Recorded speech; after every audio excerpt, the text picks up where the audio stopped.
வீட்ல எல்லாருமே இருக்காங்க. பாண்டியன் போறாரு. போயிட்டு துணியெல்லாம் பார்க்குறாரு. பார்த்தா எல்லா துணியும் அழுக்கா இருக்கு. ஒவ்வொரு துணியா எடுக்குறாரு. "என்ன இது எல்லாத்துலயும் அழுக்கா இருக்கு. இப்ப போட்டுக்க கூட ஒரு ட்ரெஸ்ஸு கூட இல்லையே! என்ன இது?" அப்படின்னு சொல்லிட்டு சுத்தி சுத்தி அப்படியே பார்க்குறாரு.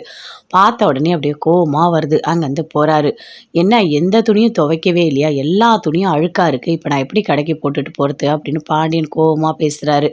அப்போ கோமதி சொல்றாங்க, "ஆ எந்த சட்டையும் என்கிட்ட சொல்லல. யாரும் என்ன துவைக்க சொல்லல. அதனால தான் நான் துவைக்கல." அப்படின்னு கோமதி சொல்றாங்க. அப்படியே கோவமா வருது. பயங்கரமா கோவம் வருது. அங்கருந்து பாண்டியன் அப்படியே போறாரு. இருக்கிற எல்லா துணியும் எடுக்குறாரு. சரி நாமளே போய் துவச்சிடலாம் அப்படின்னு சொல்லிட்டு எடுத்துட்டு வராரு. அத எல்லாருமே அப்படியே பார்க்குறாங்க. அரசியும் பார்க்குறாங்க. பார்த்துட்டு, "அப்பா என்னப்பா பண்றீங்க? நான் துணிய துவைச்சு குடுக்குறேன். குடுங்கப்பா" அப்படின்னு கேட்குறாங்க. "இங்க பாரும்மா அரசி, நீ போய் படி போ. நான் சொல்றத கேளு. நான் பார்த்துக்கிறேன்" அப்படின்னு பாண்டியன் சொல்றாரு. "அப்பா நான் துவைச்சு தரேன் குடுங்கப்பா" அப்படின்னு சரவணன் சொல்றாரு. "டேய் யாருடா போய் கடைய திறக்கிறது? நீ போய் கடைய திற போ." "அப்பா குடுங்கப்பா" அப்படின்னு கேட்குறாரு. "போடா நான் என்ன சொல்றேனோ அத அப்படியே கேளு" அப்படின்னு பாண்டியன் சரவணனையும் திட்டுறாரு. சரவணனும் அங்கேருந்து அப்படியே போயிடுறாரு. எல்லா துணியும் எடுத்துட்டு போறாரு. அப்படியே மாடிக்கு போறாரு. போயிட்டு எல்லாத்தையும் போட்டு துவைக்கிறாரு. ஃபர்ஸ்ட்டு துணிய துவைக்கிறாரு. முடியவே இல்ல. ஐய்யயோ! என்ன இது ஒரு துணிய துவைக்கிறதுக்குள்ளேயே பயங்கரமா ஒரு மாரி இடுப்பெல்லாம் வலிக்குதே! கஷ்டமா இருக்கே! இன்னும் இருக்கிற சட்டைலாம் எப்படி துவைப்பேன்னு தெரியலையே! டைம் வேற ஆகுது அப்படின்னு சொல்லிட்டு நல்லா துவைக்கிறாரு. அங்கேருந்து கோமதி ஓடி வராங்க. அவரு எப்படி துணி துவைக்கிறாரு அப்படின்னு ஓரமா நின்னு அப்படியே பார்க்குறாங்க. "இங்க பாரு கோமதி, உன்ன தான் நான் துவைக்கிறேன்" அப்படின்னு சொல்லிட்டு சட்டைய போட்டு அப்படியே துவைச்சுக்கிட்டே இருக்காரு. இதெல்லாம் கோமதி அப்படியே பார்த்துட்டு இருக்காங்க. நல்லா துணி எல்லாத்தையுமே துவைக்கிறாரு. துவைச்சு அப்படியே காய போடுறாரு. இதெல்லாம் கோமதி பார்க்குறாங்க. "நல்லா கஷ்டப்படுங்க. என்னை எப்படி கஷ்டப்படுத்துறீங்க? நான் எத்தனை வாட்டி உங்ககிட்ட பேசுங்க பேசுங்கன்னு கெஞ்சனேன். இப்ப வேலைலாம் செய்றீங்கல்ல, செய்யுங்க. தப்பே கிடையாது" அப்படின்னு கோமதி அங்கேருந்து அப்படியே போறாங்க. துணியெல்லாம் துவைச்சிட்டு வராரு. "இங்க பாரு கோமதி, நீ பண்றது எல்லாமே ரொம்ப தப்பா இருக்கு" அப்படின்னு அவங்க அம்மா சொல்றாங்க. "அம்மா அமைதியா இரும்மா. அவரு என்னென்ன பண்ணாருன்னு உனக்கு தெரியாது. நான் எப்படிலாம் கெஞ்சனேன்னு தெரியுமா? என்னங்க பேசுங்க பேசுங்கன்னு அவரு பின்னாடி இந்த நாய்க்குட்டிலாம் ஓடுமே அப்படி ஓடுனேன். ஆனா அவரு என்ன கொஞ்சம் கூட கண்டுக்கவே இல்ல தெரியுமா? இப்ப அவரு கஷ்டப்படட்டும்" அப்படின்னு கோமதி சொல்றாங்க. "கோமதி, ஏன் கோமதி நீ இப்படி இருக்க?" அப்படின்னு அவங்க அம்மா ரொம்ப ஃபீல் பண்ணி பேசிட்டு இருக்காங்க. அங்கேருந்து பாண்டியன் வராரு. "இங்க பாருங்க, யாரும் என் துணிய துவைக்க தேவையில்ல. இங்க பாருங்க அத்த, நல்லா தெரிஞ்சுக்கங்க. நான் சின்ன வயசுலேருந்து அம்மா, அப்பா இல்லாம நானே தான் வளர்ந்தேன். எல்லா வேலையும் எனக்கு செய்ய தெரியும். யாரோட உதவி எனக்கு தேவையில்ல.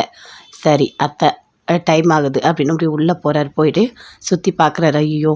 அந்த ஷர்ட்லாம் காய லேட் ஆகுமே. சரி ஏதோ இருக்கிற சட்டைய எடுத்து போட்டுக்கலாம் அப்படின்னு போட்டு வெளிய வராரு. "அத்த கடைக்கு டைம் ஆகுது. நான் போயிட்டு வரேன்" அப்படின்னு பாண்டியன் அங்கேருந்து அப்படியே போறாரு. "இங்க பாரு கோமதி, பார்க்கவே ரொம்ப கஷ்டமா இருக்கு" அப்படின்னு சொல்லிட்டு ரொம்ப ஃபீல் பண்ணி அவங்க அம்மா சொல்றாங்க. "அம்மா அமைதியா இரும்மா. சும்மா என்ன டென்ஷன் ஆக்கிட்டே இருக்க. அவர் பண்றதெல்லாம் உனக்கு தெரியாதும்மா" அப்படின்னு சொல்லிட்டு கோமதி ரொம்ப ஃபீல் பண்ணி பேசுறாங்க. தங்கமயில அழுதுகிட்டே இருக்காங்க. பயங்கரமா அழறாங்க. நடந்ததையே நினச்சு பார்க்குறாங்க. தங்கமயில் கடைக்கு போறாங்க. போற வழியில சரவணன், அஞ்சலி 2 பேருமே வராங்க. அங்க வர இடத்துல சாப்பிடுறாங்க. "நீ காசு குடு, நான் காசு குடுன்னு" மாத்தி மாத்தி அந்த அப்படியே கொடுக்குறாங்க. "நீ குடுக்காத, காசு குடுக்காதன்னு" கைய புடிக்கிறாரு. இதெல்லாம் தங்கமயில் அப்படியே இருந்து ரோட்ல இருந்து பார்க்குறாங்க. பார்த்தோனே அப்படியே டென்ஷன் ஆகுறாங்க. பைக்ல ஏறி உட்காந்துட்டு அப்படியே தோள் மேல கை போட்டுட்டு அஞ்சலி அப்படியே சரவணன் கூட போறாங்க. அத பார்த்தோனே தங்கமயில் அப்படியே பயங்கரமா வீட்டுக்கு வந்து அழறாங்க. தேம்பி தேம்பி அழறாங்க.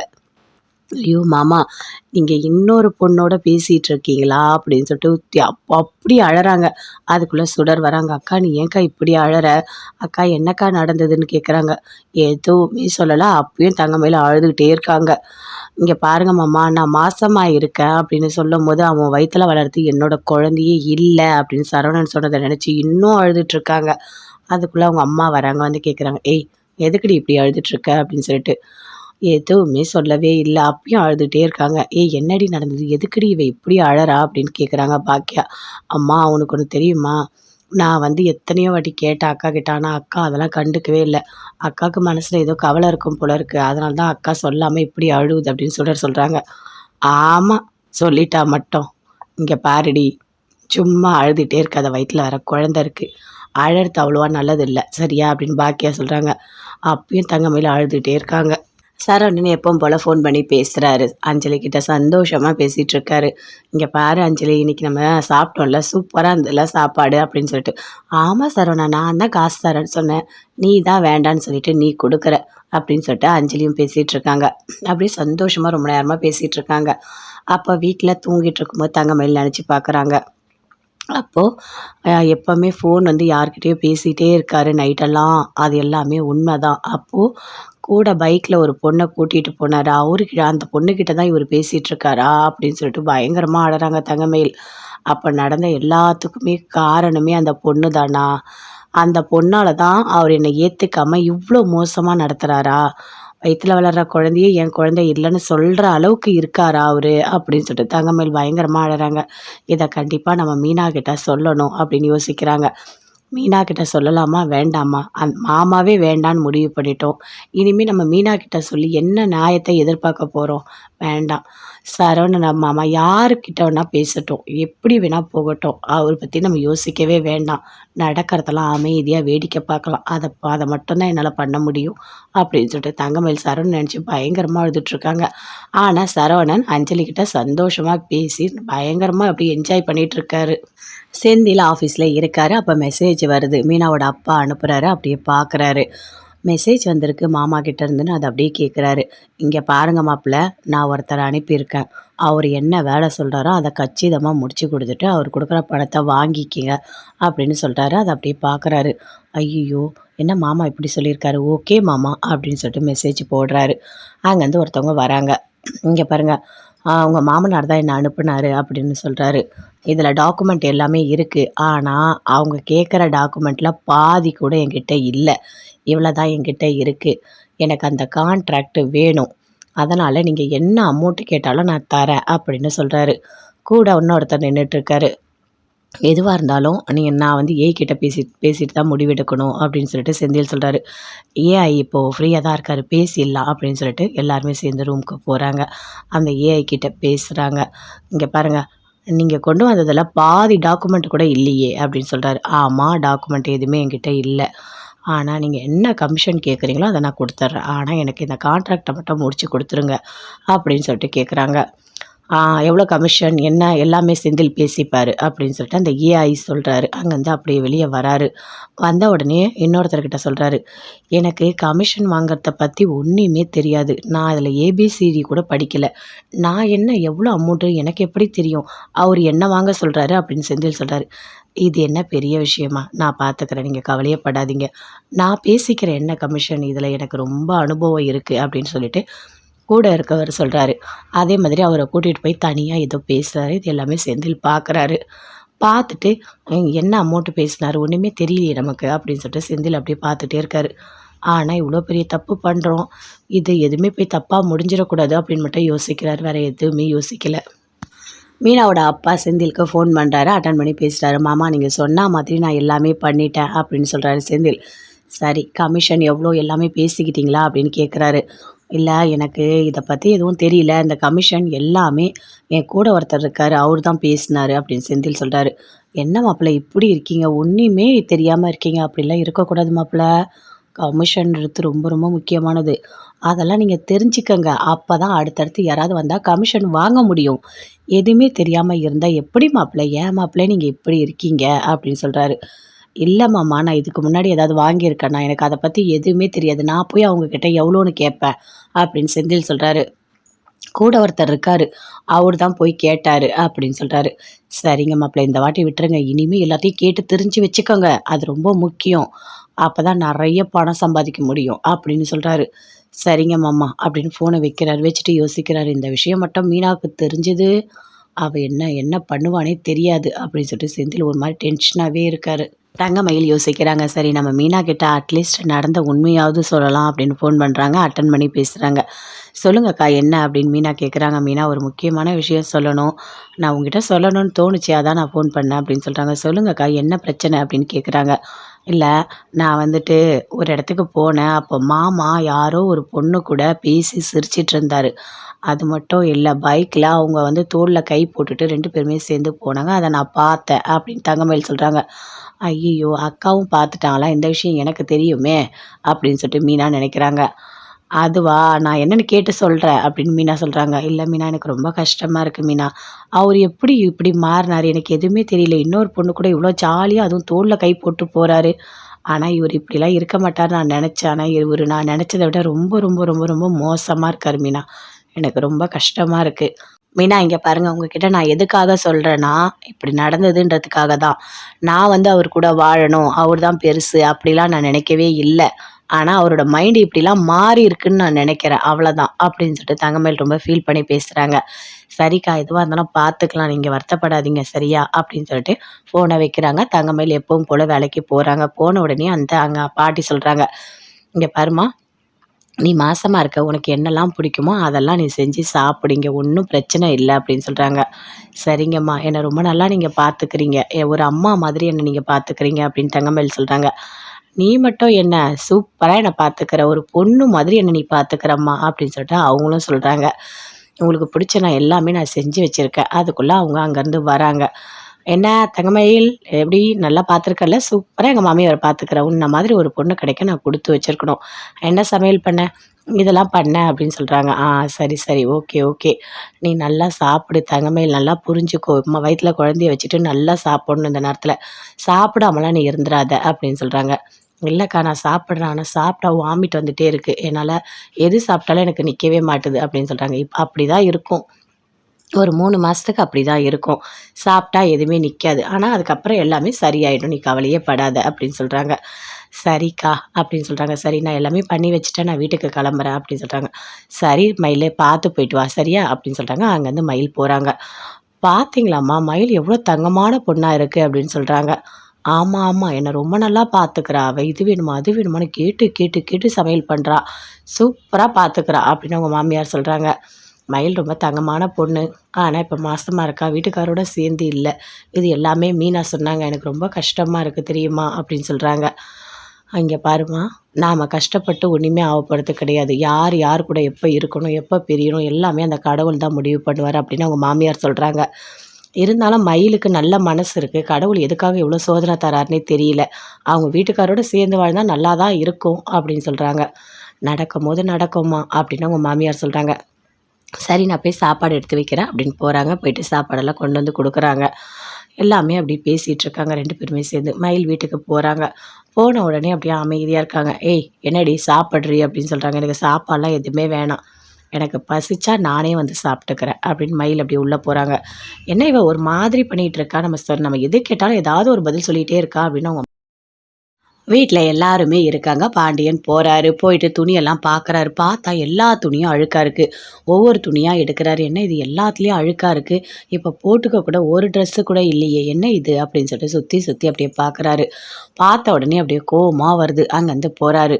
என்ன எந்த துணியும் துவைக்கவே இல்லையா? எல்லா துணியும் அழுக்கா இருக்கு. இப்ப நான் எப்படி கடைக்கு போட்டுட்டு போறது? அப்படின்னு பாண்டியன் கோவமா பேசுறாரு. அப்போ கோமதி சொல்றாங்க.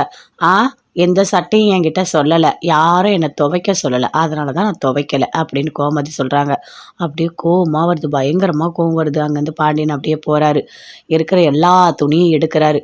சரி நாமளே போய் துவைச்சிடலாம் அப்படின்னு சொல்லிட்டு எடுத்துட்டு வராரு. அதை எல்லாருமே அப்படியே பார்க்குறாங்க. அரசியும் பார்க்குறாங்க. பார்த்துட்டு அப்பா என்னப்பா பண்ணுறீங்க? நான் துணியை துவைச்சி கொடுக்குறேன் கொடுங்கப்பா அப்படின்னு கேட்குறாங்க. இங்கே பாரும்மா அரசி, நீ போய் படி போ. நான் சொல்கிறத கேளு. நான் பார்த்துக்கிறேன் அப்படின்னு பாண்டியன் சொல்கிறாரு. அப்பா நான் துவைச்சி தரேன் கொடுங்கப்பா அப்படின்னு சரவணன் சொல்கிறாரு. டேய் யாருடா போய் கடையை திறக்கிறது? நீ போய் கடையை திறப்போ. அப்பா கொடுங்கப்பா அப்படின்னு கேட்குறாரு. போடா நான் சொல்கிறேனோ நான் என்ன சொல்கிறேன் அதை அப்படியே கேளு அப்படின்னு பாண்டியன் சரவணனையும் திட்டாரு.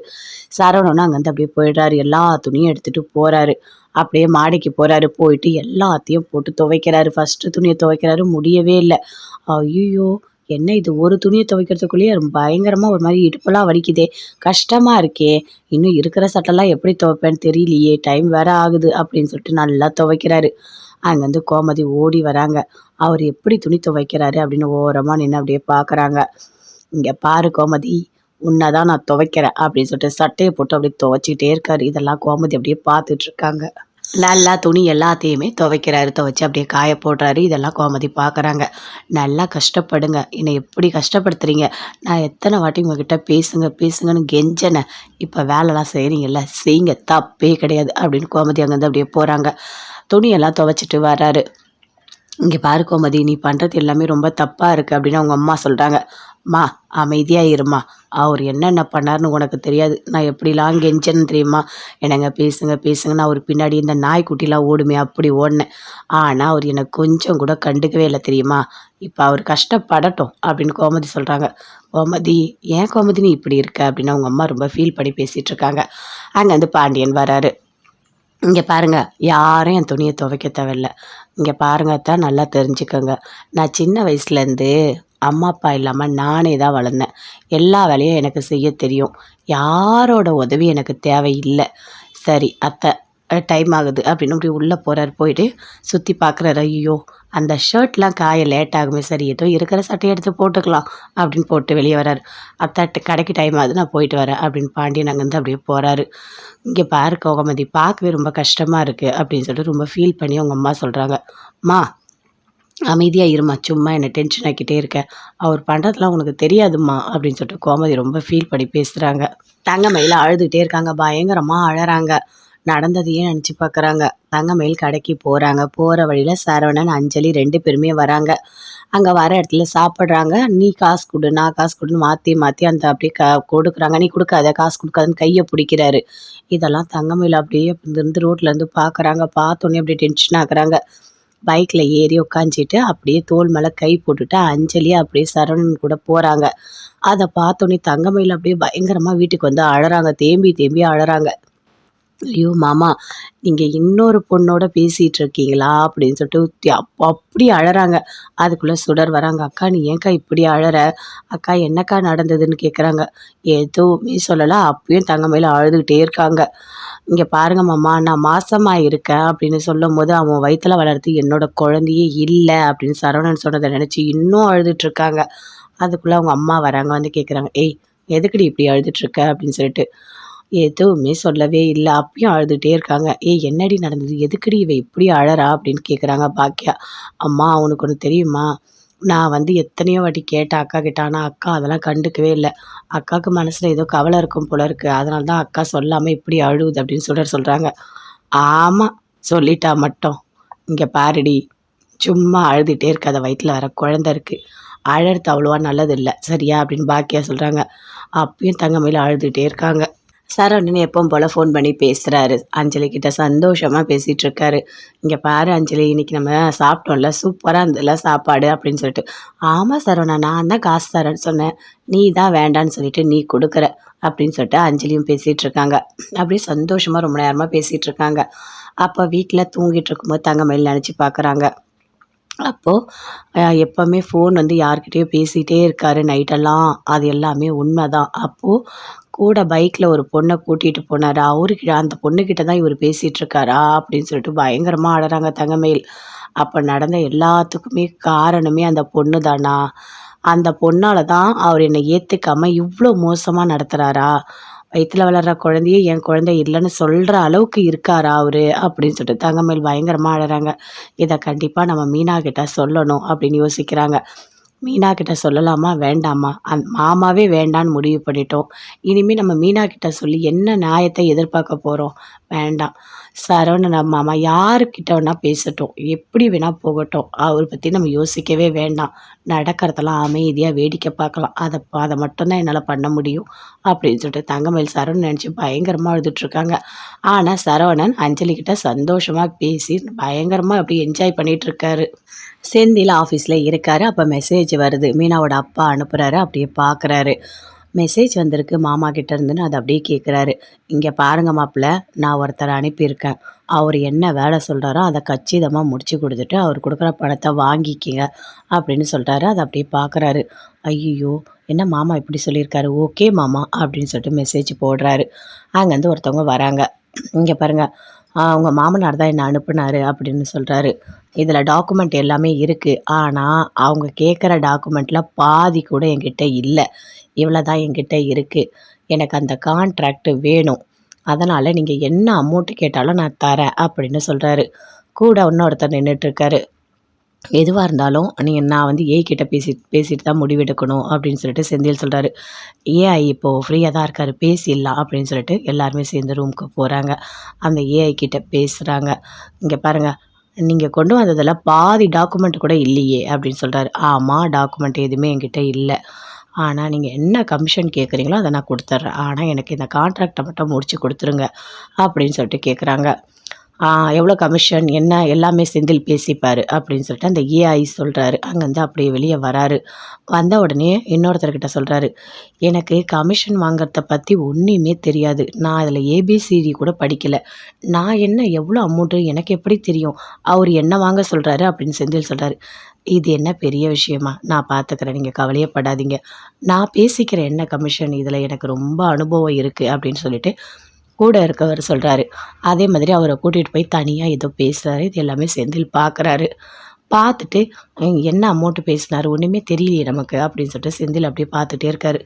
ஆனால் இவ்வளோ பெரிய தப்பு பண்ணுறோம், இது எதுவுமே போய் தப்பாக முடிஞ்சிடக்கூடாது அப்படின்னு மட்டும் யோசிக்கிறார். வேறு எதுவுமே யோசிக்கலை.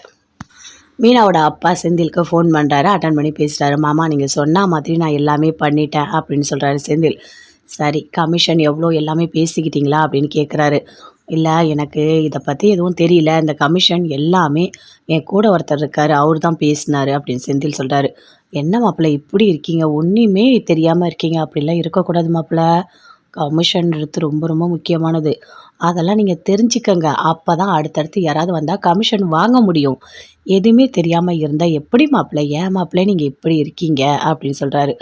இல்லை மாமா, நான் இதுக்கு முன்னாடி ஏதாவது வாங்கியிருக்கேன்னா எனக்கு அதை பற்றி எதுவுமே தெரியாது. நான் போய் அவங்கக்கிட்ட எவ்வளோன்னு கேட்பேன் அப்படின்னு செந்தில் சொல்கிறாரு. கூட ஒருத்தர் இருக்காரு, அவர் தான் போய் கேட்டார் அப்படின்னு சொல்கிறாரு. சரிங்க மாப்பிள்ளை, இந்த வாட்டி விட்டுருங்க. இனிமேல் எல்லாத்தையும் கேட்டு தெரிஞ்சு வச்சுக்கோங்க, அது ரொம்ப முக்கியம். அப்போ தான் நிறைய பணம் சம்பாதிக்க முடியும் அப்படின்னு சொல்கிறாரு. சரிங்க மாமா அப்படின்னு ஃபோனை வைக்கிறாரு. வச்சுட்டு யோசிக்கிறாரு. இந்த விஷயம் மட்டும் மீனாவுக்கு தெரிஞ்சது அவள் என்ன என்ன பண்ணுவானே தெரியாது அப்படின்னு சொல்லிட்டு செந்தில் ஒரு மாதிரி டென்ஷனாகவே இருக்காரு. தங்கமயில் யோசிக்கிறாங்க. சரி, நம்ம மீனா கிட்ட அட்லீஸ்ட் நடந்த உண்மையாவது சொல்லலாம் அப்படின்னு ஃபோன் பண்ணுறாங்க. அட்டன் பண்ணி பேசுகிறாங்க. சொல்லுங்கக்கா என்ன அப்படின்னு மீனா கேட்குறாங்க. மீனா, ஒரு முக்கியமான விஷயம் சொல்லணும். நான் உங்ககிட்ட சொல்லணும்னு தோணுச்சு, அதான் நான் ஃபோன் பண்ணேன் அப்படின்னு சொல்கிறாங்க. சொல்லுங்கக்கா என்ன பிரச்சனை அப்படின்னு கேட்குறாங்க. இல்லை, நான் வந்துட்டு ஒரு இடத்துக்கு போனேன். அப்போ மாமா யாரோ ஒரு பொண்ணு கூட பேசி சிரிச்சிட்டு இருந்தார். அது மட்டும் இல்லை, பைக்கில் அவங்க வந்து தோளில் கை போட்டுட்டு 2 பேருமே சேர்ந்து போனாங்க. அதை நான் பார்த்தேன் அப்படின்னு தங்கமயில் சொல்கிறாங்க. ஐயோ, அக்காவும் பார்த்துட்டாங்களா? இந்த விஷயம் எனக்கு தெரியுமே அப்படின்னு சொல்லிட்டு மீனா நினைக்கிறாங்க. அதுவா, நான் என்னன்னு கேட்டு சொல்கிறேன் அப்படின்னு மீனா சொல்கிறாங்க. இல்லை மீனா, எனக்கு ரொம்ப கஷ்டமாக இருக்குது மீனா. அவர் எப்படி இப்படி மாறினார் எனக்கு எதுவுமே தெரியல. இன்னொரு பொண்ணு கூட இவ்வளோ ஜாலியாக அதுவும் தோளில் கை போட்டு போகிறாரு. ஆனால் இவர் இப்படிலாம் இருக்க மாட்டார் நான் நினச்சேன். ஆனால் இவர் நான் நினச்சதை விட ரொம்ப ரொம்ப ரொம்ப ரொம்ப மோசமாக இருக்கார் மீனா. எனக்கு ரொம்ப கஷ்டமாக இருக்குது. மீனா, இங்கே பாருங்கள், உங்ககிட்ட நான் எதுக்காக சொல்கிறேன்னா, இப்படி நடந்ததுன்றதுக்காக தான். நான் வந்து அவர் கூட வாழணும், அவர் தான் பெருசு அப்படிலாம் நான் நினைக்கவே இல்லை. ஆனால் அவரோட மைண்டு இப்படிலாம் மாறி இருக்குன்னு நான் நினைக்கிறேன், அவ்வளோதான் அப்படின்னு சொல்லிட்டு தங்கமயில் ரொம்ப ஃபீல் பண்ணி பேசுகிறாங்க. சரிக்கா, எதுவாக இருந்தாலும் பார்த்துக்கலாம், நீங்கள் வருத்தப்படாதீங்க சரியா அப்படின்னு சொல்லிட்டு ஃபோனை வைக்கிறாங்க. தங்கமயில் எப்பவும் போல் வேலைக்கு போகிறாங்க. போன உடனே அங்கே பாட்டி சொல்கிறாங்க, இங்கே பாருமா, நீ மாசமாக இருக்க, உனக்கு என்னெல்லாம் பிடிக்குமோ அதெல்லாம் நீ செஞ்சு சாப்பிடுங்க, ஒன்றும் பிரச்சனை இல்லை அப்படின்னு சொல்கிறாங்க. சரிங்கம்மா, என்னை ரொம்ப நல்லா நீங்கள் பார்த்துக்கிறீங்க, ஒரு அம்மா மாதிரி என்னை நீங்கள் பார்த்துக்கிறீங்க அப்படின்னு தங்கமயில் சொல்கிறாங்க. நீ மட்டும் என்ன, சூப்பராக என்னை பார்த்துக்கிற, ஒரு பொண்ணு மாதிரி என்னை நீ பார்த்துக்கிறம்மா அப்படின்னு சொல்லிட்டு அவங்களும் சொல்கிறாங்க. உங்களுக்கு பிடிச்ச நான் எல்லாமே நான் செஞ்சு வச்சுருக்கேன். அதுக்குள்ளே அவங்க அங்கேருந்து வராங்க. என்ன தங்கமயில், எப்படி நல்லா பார்த்துருக்கல? சூப்பராக எங்கள் மாமியாரை பார்த்துக்கிறேன். உன்ன மாதிரி ஒரு பொண்ணு கிடைக்க நான் கொடுத்து வச்சுருக்கணும். என்ன சமையல் பண்ண? இதெல்லாம் பண்ணேன் அப்படின்னு சொல்கிறாங்க. சரி சரி, ஓகே ஓகே. நீ நல்லா சாப்பிடு தங்கமயில், நல்லா புரிஞ்சுக்கோ. வயிற்றில் குழந்தைய வச்சுட்டு நல்லா சாப்பிடணும் இந்த நேரத்தில். சாப்பிடாமலாம் நீ இருந்துடாத அப்படின்னு சொல்கிறாங்க. இல்லைக்கா, நான் சாப்பிட்றேன், ஆனால் சாப்பிட்டா வாமிட் வந்துகிட்டே இருக்குது. என்னால் எது சாப்பிட்டாலும் எனக்கு நிற்கவே மாட்டுது அப்படின்னு சொல்கிறாங்க. அப்படி தான் இருக்கும், ஒரு 3 மாதத்துக்கு அப்படி தான் இருக்கும். சாப்பிட்டா எதுவுமே நிற்காது, ஆனால் அதுக்கப்புறம் எல்லாமே சரியாயிடும், நீ கவலையே படாத அப்படின்னு சொல்கிறாங்க. சரிக்கா அப்படின்னு சொல்கிறாங்க. சரி, நான் எல்லாமே பண்ணி வச்சுட்டேன், நான் வீட்டுக்கு கிளம்புறேன் அப்படின்னு சொல்கிறாங்க. சரி மயிலே, பார்த்து போயிட்டு வா சரியா அப்படின்னு சொல்கிறாங்க. அங்கேருந்து மயில் போகிறாங்க. பார்த்தீங்களாம்மா, மயில் எவ்வளோ தங்கமான பொண்ணாக இருக்குது அப்படின்னு சொல்கிறாங்க. ஆமாம் ஆமாம், என்னை ரொம்ப நல்லா பார்த்துக்கிறா அவள். இது வேணுமா அது வேணுமான்னு கேட்டு கேட்டு கேட்டு சமையல் பண்ணுறா, சூப்பராக பார்த்துக்கிறா அப்படின்னு அவங்க மாமியார் சொல்கிறாங்க. மயில் ரொம்ப தங்கமான பொண்ணு, ஆனால் இப்போ மாசமாக இருக்கா, வீட்டுக்காரோட சேர்ந்து இல்லை. இது எல்லாமே மீனா சொன்னாங்க, எனக்கு ரொம்ப கஷ்டமாக இருக்குது தெரியுமா அப்படின்னு சொல்கிறாங்க. அங்கே பாருமா, நாம் கஷ்டப்பட்டு ஒன்றுமே ஆகப்படுறது கிடையாது. யார் யார் கூட எப்போ இருக்கணும் எப்போ பிரியணும் எல்லாமே அந்த கடவுள் தான் முடிவு பண்ணுவார் அப்படின்னு அவங்க மாமியார் சொல்கிறாங்க. இருந்தாலும் மயிலுக்கு நல்ல மனசு இருக்குது. கடவுள் எதுக்காக இவ்வளோ சோதனை தராருன்னே தெரியல. அவங்க வீட்டுக்காரோட சேர்ந்து வாழ்ந்தா நல்லா தான் இருக்கும் அப்படின்னு சொல்கிறாங்க. நடக்கும்போது நடக்கும்மா அப்படின்னு அவங்க மாமியார் சொல்கிறாங்க. சரி நான் போய் சாப்பாடு எடுத்து வைக்கிறேன் அப்படின்னு போகிறாங்க. போயிட்டு சாப்பாடெல்லாம் கொண்டு வந்து கொடுக்குறாங்க. எல்லாமே அப்படி பேசிகிட்டு இருக்காங்க 2 பேருமே சேர்ந்து. மயில் வீட்டுக்கு போகிறாங்க. போன உடனே அப்படியே அமைதியாக இருக்காங்க. ஏய் என்னடி சாப்பிட்றி அப்படின்னு சொல்கிறாங்க. எனக்கு சாப்பாடெலாம் எதுவுமே வேணாம், எனக்கு பசிச்சா நானே வந்து சாப்பிட்டுக்கிறேன் அப்படின்னு மயில் அப்படி உள்ளே போகிறாங்க. என்ன இவ ஒரு மாதிரி பண்ணிகிட்டு இருக்கா, நம்ம எது கேட்டாலும் ஏதாவது ஒரு பதில் சொல்லிகிட்டே இருக்கா அப்படின்னு அவங்க அம்மா கோவப்படுறாங்க.